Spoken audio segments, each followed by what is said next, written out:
Muito boa tarde a todos. Em primeiro lugar, uma palavra muito especial de sincero agradecimento para a Sra. Presidente da Assembleia Municipal pela sua dedicação a esta Casa da Cidadania e às condições prestadas ou garantidas aos grupos municipais. Anualmente, esta Assembleia promove um debate sobre o Estado da cidade, constatando-se, porém, que algumas das questões elencadas em anteriores sessões persistem nos dias de hoje, quando seria expectável que a autarquia priorizasse a defesa dos fatores com maior relevância para os seus municípios, bem como a melhoria dos indicadores de qualidade de vida das famílias que aqui vivem e trabalham, o que nem sempre vem acontecendo. Por exemplo, a questão da saúde. Como todos deverão estar recordados, em 14 de março de 2017 foi rubricado um acordo de colaboração entre a Administração Regional de Saúde de Lisboa e Val do Tejo e o município de Lisboa, denominado Programa Lisboa SNS Mais Próximo. Nos termos deste acordo, a sua cláusula primeira estipulava ter por objeto estabelecer as condições de cooperação entre a ARS-LVT e o município com vista à construção e requalificação global das infraestruturas e equipamentos de cuidados de saúde primários do Concelho de Lisboa até ao ano 2020.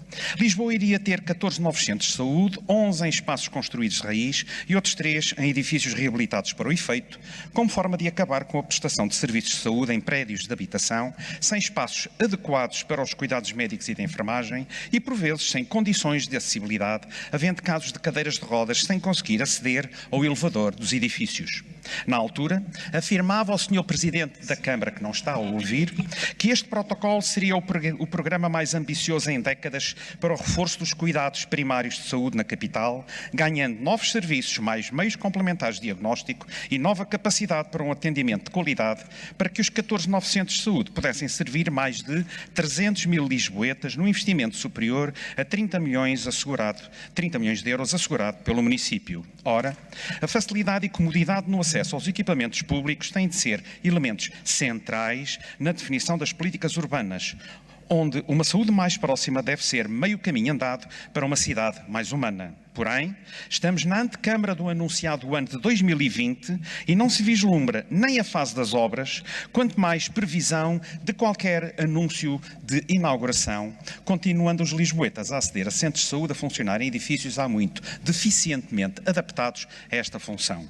Até que em março do corrente ano acabámos por saber que o Executivo se propunha revogar os concursos públicos para a construção de centros de saúde a fim de reponderar a fixação dos preços base, pois a Câmara ter-se-ia deparado com um número significativo de concursos públicos de empreitada desertos. Quando consultamos todas as informações escritas do Sr. Presidente neste ano de 2019, constata-se que os serviços vêm arrastando a fase de processo de análise e regularização do cadastro patrimonial, dos terrenos, onde serão implementados os novos centros de saúde. E deste doentio estado da saúde na cidade não saímos. A constatação óbvia é que os preços já derraparam e os prazos anunciados estão a ser remetidos para as calendas gregas perante o desespero dos profissionais de saúde e dos utentes dos serviços. Quanto à questão da mobilidade e transportes, muitas bandeiras têm sido agitadas no horizonte. Apesar dos inúmeros cidadãos que vivem na Grande Lisboa acederem à capital usando comboio e metro, há um ano alertava-se que o peso do automóvel na cidade era cada vez maior, com mais de 370 mil veículos a entrarem diariamente em Lisboa, por todos os lados, requerendo-se o reforço da oferta de transportes públicos e a urgência da criação de parques realmente dissuasores junto a interfaces de transportes. De acordo com o INE, a distribuição do número de deslocações por meio de transportes na área metropolitana de Lisboa nos dias úteis em 2017 apontava para 59% em automóvel, 8,8% em autocarro, 3,2% em comboio e 3,1% por metro. E segundo dados recolhidos pela Câmara, os concelhos à volta da cidade de onde vêm menos carros são precisamente aqueles que dispõem de transporte ferroviário, metropolitano e comboio.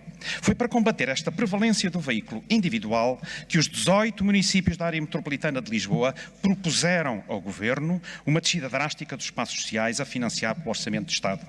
Mas como é que se reduz o volume de tráfego automóvel na cidade? Parece simples de dizer, proporcionando alternativas e melhorando a oferta. Todavia, o Executivo ainda não conseguiu alcançar uma política integrada de mobilidade assente na redução do número de viaturas a circular na capital, com o aumento da frequência dos transportes públicos e, em paralelo, com a oferta de parques dissuasores junto a interfaces dos limites da cidade.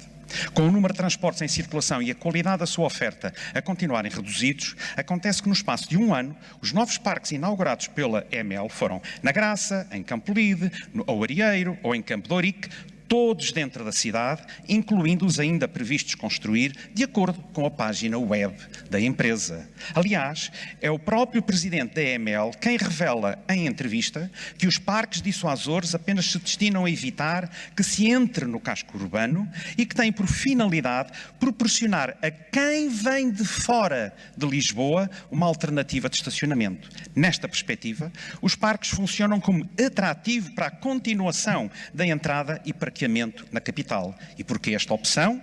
Porque assim a moedinha tilinta nos parcómetros do município e porque Lisboa não pretende abrir mão desta cesta dos ovos de ouro. Por isso os verdes perguntam, tenciona ou não o Executivo contribuir para a redução das emissões de partículas nocivas? Vão ou não ser implementados novos corredores dedicados ao transporte público? Porque faltam transportes em quantidade e com qualidade mínima na cidade? Então porque não são reabilitados autocarros de 2 pisos? Tem ou não havido diálogo com os concelhos vizinhos? Se sim, para quando uma rede integrada de parques de Açores junta interfaces de transporte, mas nos limítrofes da capital?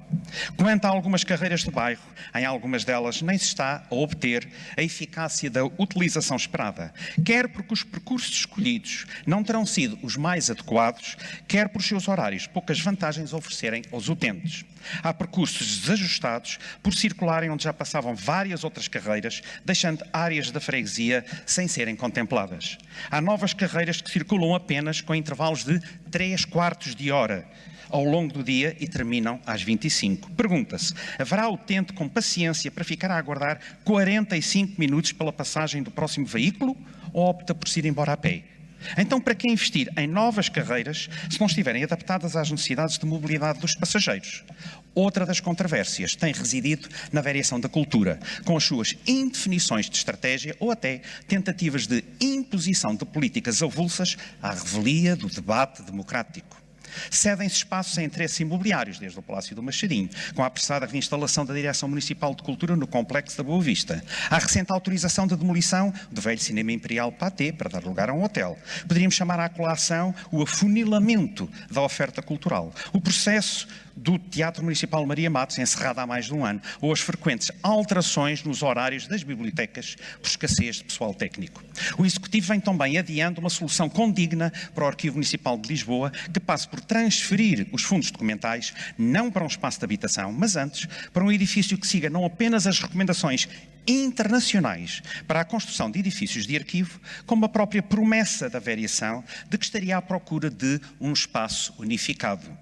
É que, para os técnicos, a solução equilibrada passaria por encontrar num curto prazo um edifício digno de um arquivo, de utilização única, construído de raiz ou requalificado, numa zona central segura e de fácil acesso, que garanta as condições de salvaguarda do seu património, fundamental para o registro da história e da memória da cidade.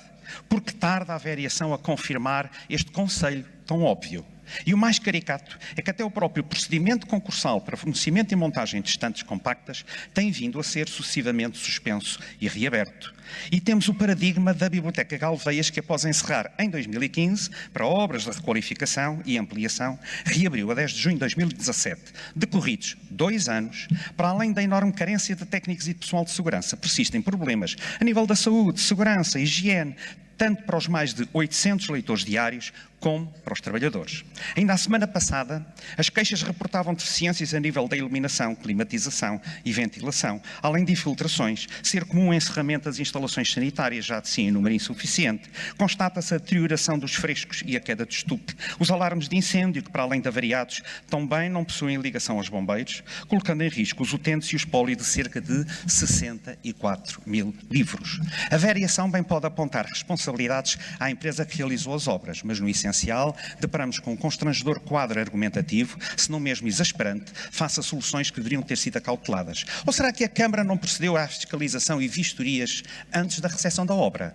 O desempenho deste pelour aparenta ser uma sucessão de desastres políticos. As polémicas do urbanismo também não ficam atrás. Não esquecendo o continuado apoio à especulação imobiliária, outra das recorrentes contestações tem sido atribuída aos critérios para o desenvolvimento urbanístico e para a recuperação do edificado.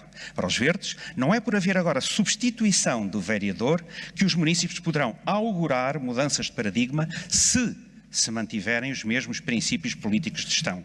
Porque o relevante é a mudança de políticas e não apenas dos seus atores. Na capital, uma cidade com os seus cerca de 547 mil habitantes, povoando um território de 84,9 km², os meios e o investimento não podem ser apenas direcionados para algumas zonas da cidade ou para o turismo, que também é importante, obviamente, mas que jamais poderá apresentar-se como o único eixo de desenvolvimento económico em detrimento das pessoas. Para os verdes, Lisboa não pode ser só para quem visita a cidade e para clientes de hotéis de charme. Lisboa tem de ser uma cidade para os que cá habitam, trabalham e estudam. Lisboa deve ser de todos e para todos. Em suma, Lisboa, que dispõe de um imenso potencial onde é possível construir uma cidade mais justa, mais desenvolvida, sustentável e mais próxima dos seus bairros e das populações, tem-se deparado, ao longo dos últimos anos, com uma política autárquica adiada e desviante e que nem sempre tem encontrado as soluções mais justas para que o poder local esteja ao serviço das populações, dando a justa prioridade à resolução dos seus problemas concretos. Muito obrigado, Sra. Presidente.